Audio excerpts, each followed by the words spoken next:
l'invité de la matinale.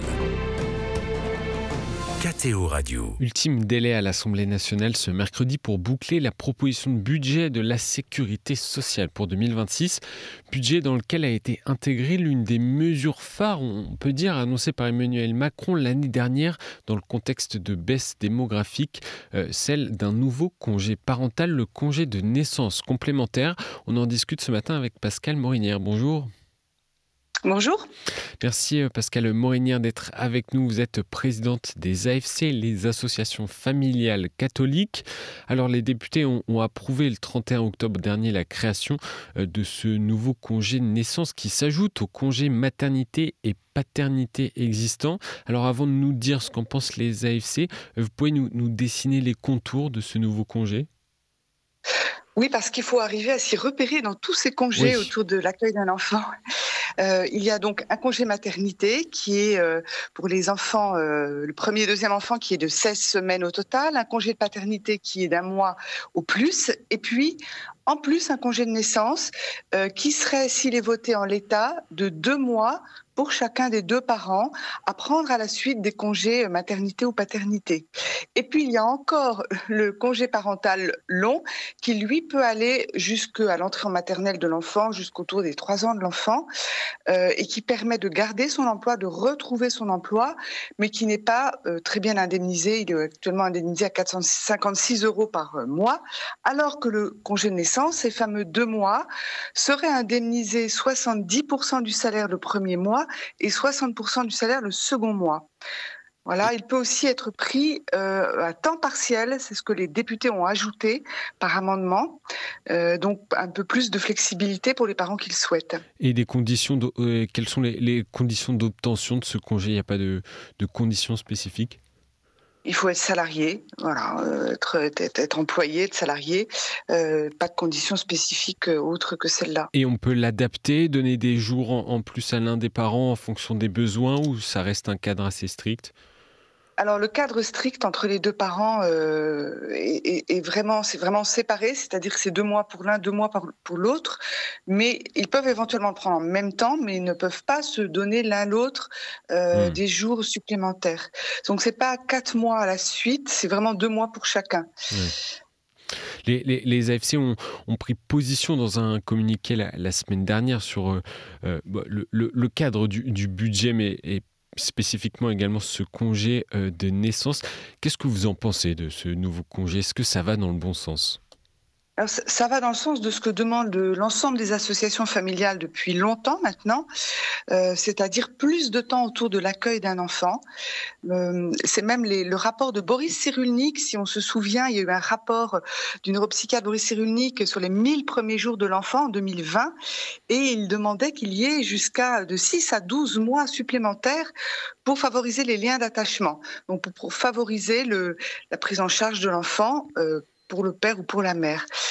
Donc ça, c'est une bonne chose. En revanche, évidemment, 2 mois, c'est court. C'est-à-dire qu'une des ambitions qui avait été notée par Emmanuel Macron, qui était de faire du réarmement démographique, avec ces mots un peu guerriers, c'est-à-dire de soutenir la natalité. Est-ce que 2 mois de plus vont soutenir la natalité ? Ça semble quand même un petit peu modeste pour aller dans ce sens-là. En tout cas, vous en doutez, ça ne résout pas tous les problèmes de garde qui s'en suivent pour les parents, qui seront un peu moins lourds puisque les parents vont rester un peu plus à la maison, donc les modes de garde vont être un tout petit peu moins utilisés, mais on n'y est pas encore.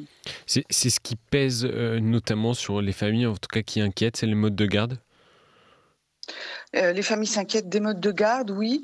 Dans notre réaction, nous, on souhaitait aussi que, comme vous le releviez tout à l'heure, que les parents puissent se redonner mutuellement des jours, c'est-à-dire de laisser de la liberté aux parents pour s'organiser comme ils veulent chez eux, plutôt que de poursuivre 2 politiques à la fois, c'est-à-dire la politique d'égalité homme-femme en même temps que la politique familiale. Nous pensons que faire 2 politiques en même temps est inefficace et qu'il faut se faire soit l'une, soit l'autre, et que les politiques d'égalité homme-femme est importante, mais elle doit passer par d'autres canaux. Est-ce qu'on a des exemples dans d'autres pays européens qui ont peut-être des congés plus longs, plus adaptés aux besoins des familles ?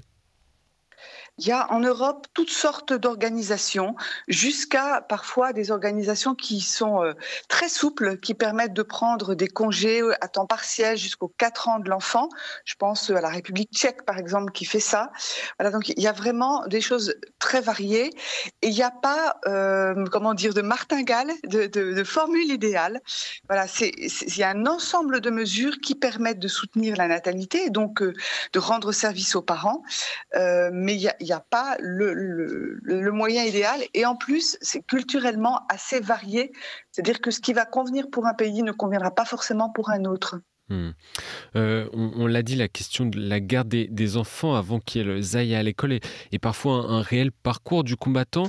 Des décrets ont été pris pour uniformiser les qualités d'accueil, mais les coûts de garde, eux, restent parfois très très importants.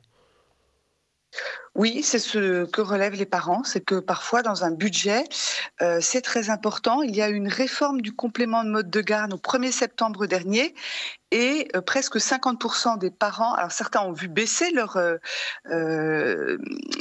contribution pour les modes de garde, mais la moitié pratiquement a vu s'élever la contribution. Donc une mesure d'égalité, mais en fait une mesure où certains parents sont perdants. Et on sait que chaque fois qu'on augmente les difficultés, eh bien les parents font leur compte de temps et leur compte financier, et donc le nombre d'enfants, de naissances diminue. Or, on est dans un contexte extrêmement baissier en France, et maintenant depuis longtemps, et donc c'est un sujet très sensible qu'il faut manier avec délicatesse. Et quel autre frein, Pascale Morinière, il existe et qui n'aide pas les familles à accueillir un enfant ? Alors les freins, ils sont multiples. Enfin, ce que disent les parents en France quand on les interroge, ils mettent en premier les freins financiers. Donc ce que vous releviez à l'instant, c'est-à-dire entre autres les coûts d'accueil de mode de garde.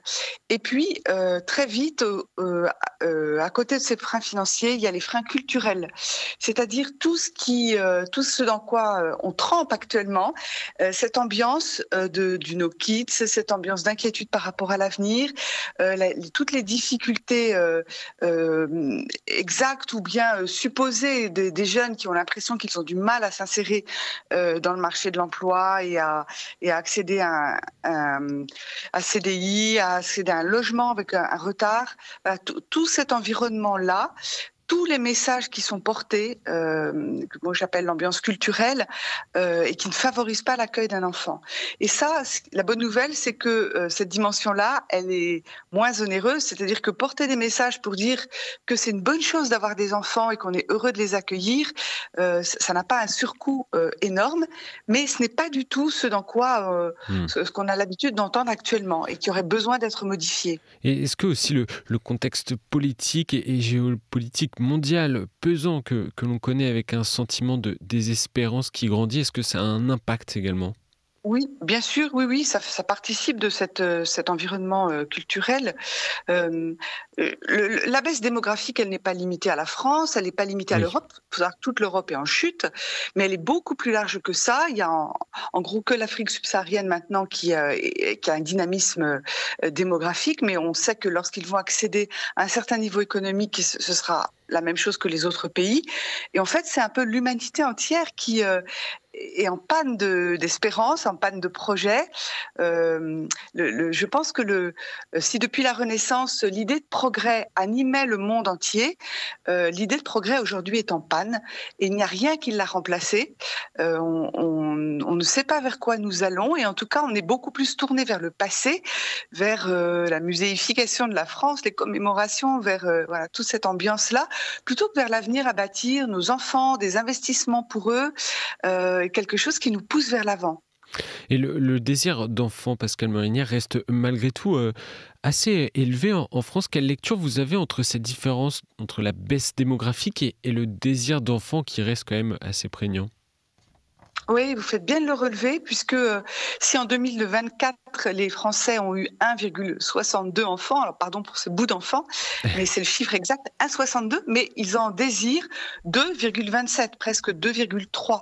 Donc il y a un écart, et cet écart va plutôt en grandissant. Donc la part des freins est importante. Les Français désirent des enfants, non pas ceux qu'ils voudraient avoir. Et donc, tous ces freins qui peuvent exister, ce sont autant de leviers qu'il faut actionner pour arriver à ce que les Français aient les enfants qu'ils souhaitent. C'est-à-dire non pas une politique nataliste qui instrumentaliserait la fécondité des couples, mais une mesure qui permette à chacun d'avoir le nombre d'enfants souhaités. Pascale Morinière, on se rapproche des présidentielles de 2027. Quelle sera la clé d'une politique familiale ambitieuse selon vous ? Elle est multiple, elle est multifactorielle. Donc il y a plein de tous ces leviers, que ce soit le dynamisme économique, le coût du logement, les aides financières ciblées, des modes de garde abordables, tout ça est important à mettre en œuvre, très important. Mais c'est aussi très important d'envoyer des messages positifs aux familles, parce que ça donne un avenir, un horizon, ça engage les jeunes, ça aide les jeunes à s'engager dans cette dimension du futur. Et les messages No Kids, plus ils seront faibles, moins on les entendra, plus ce sera des messages d'accueil et meilleure sera la natalité. Donc il y a des questions de valeurs aussi à apporter derrière des réformes. C'est pas seulement que des chiffres, que des décisions, mais c'est aussi des valeurs apportées. C'est ce que fait un pays comme la Géorgie, qui est un petit pays, mais où l'Église orthodoxe est assez présente, même très présente. Et donc l'Église orthodoxe a donné beaucoup de messages dans le sens de l'accueil de la vie. Et le gouvernement, lui, a mis en place des mesures financières relativement importantes pour leur capacité. Eh bien, la fécondité a augmenté. Elle a augmenté au-dessus du seuil de renouvellement des générations, qui est de 2,1 enfants par femme. Donc on voit qu'avec des messages positifs, il y a aussi des choses qui se passent et ce n'est pas seulement une question financière. Merci Pascale Morinière d'avoir été avec nous ce matin dans la matinale pour parler donc de ce nouveau congé parental qui vient en complément des congés existants. Je rappelle que vous êtes la présidente des AFC, les associations familiales catholiques, que l'on interrogera à venir donc en vue de cette présidentielle de 2027 sur tous les sujets porteurs au niveau de la famille. Merci à vous Pascale Morinière. Merci.